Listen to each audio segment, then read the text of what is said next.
In this video, we're going to look at commercial kitchen design and commercial kitchen equipment with special reference to healthcare and in particular, hospitals.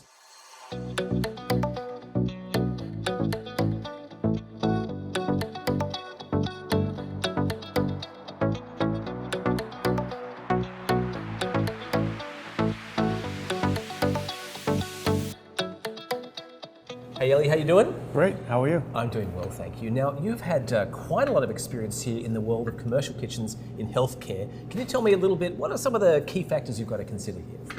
The number one thing is definitely speed, in the sense of making sure to be able to execute the correct amount of patients in the correct amount of time. Okay, so give me an example here. Let's say you've got a hospital that's quite big. How many patients are we talking about? So, about 800 residents is a fairly sized large hospital, which means that they need to be able to feed everybody within a 3-hour lunchtime. And so then there's more than one meal a day as well? Correct. Okay, so what kind of equipment are we looking at to sort of line up and make that happen? Specifically with hospitals, there will be a la carte style dining. There'll be a full cooking line for chefs with expediters that will create the trays and have runners send that up to the rooms within a specific timeline. Right, because you've got to deliver this food not just to a food hall, but actually out to all the different people in the hospital. Correct, and there's times where there's about 10 different wings that it has to get to up on every different floor, and there's a timeline. So if you order your lunch at 1, the expectation is that it'll be there before 1:45. So that's something that's very new, a new trend that's meals in the sense of a la carte and room service to fine dining. We find that they're moving more and more towards fine dining to give the patients and family members a restaurant experience and a very healthy diet. That's interesting actually, because as I remember hospitals, they were selling, little tubs of Jell-O. Are you telling me those days are gone? Those days are gonna disappear. Obviously, they have to cater to each person's diet accordingly, and actually with this program and this style of diet, it's much easier to cater to everyone's needs versus everybody getting a specific diet of the day. I understand, okay. So now you guys have done quite a few of these over the course of years. Do any of them come to mind as unusual or interesting projects? One of the great projects that I continue working on and always enhancing and bringing up to date with the equipment is Rob Wood Johnson in East Brunswick in New Jersey.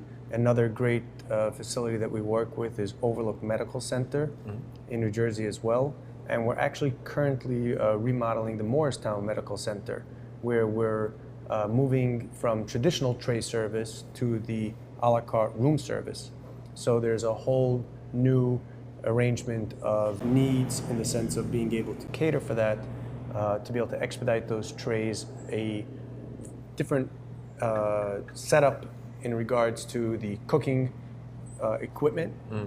So there's pre-cooking and batch freezing and a lot of prep in bulk, and then it gets cut down to smaller portions and gets divided per tray.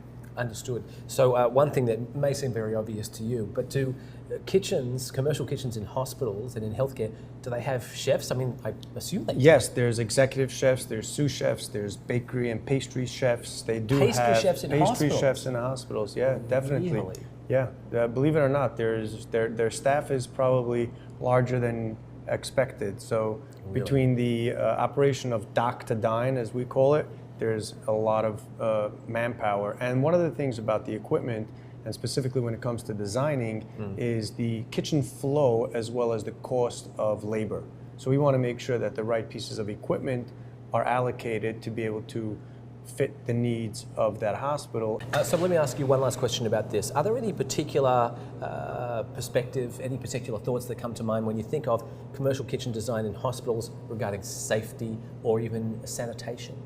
So sanitation and safety is obviously always the first thing that we take into consideration, because there's obviously the food prep safety, and then there's the delivering the meal on a temperature control basis, so there's safety till it gets to the resident. So safety is always definitely the number one throughout the kitchen, throughout the distribution of getting the patients or the residents their food.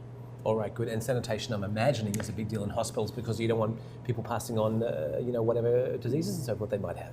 Yeah, well, yeah, safety and quality control and all of that really falls onto one spectrum of making sure that everything is refrigerated at the right temperature, everyone is washing their hands, everybody has their hair nets and beard nets, and all of that stuff that's regulated. Okay, cool. That makes a lot of sense. Well, thank you for your insight there. I appreciate it. If you'd like to find out more about commercial kitchen design or commercial kitchen equipment, please visit us online at culinarydepot.inc.com.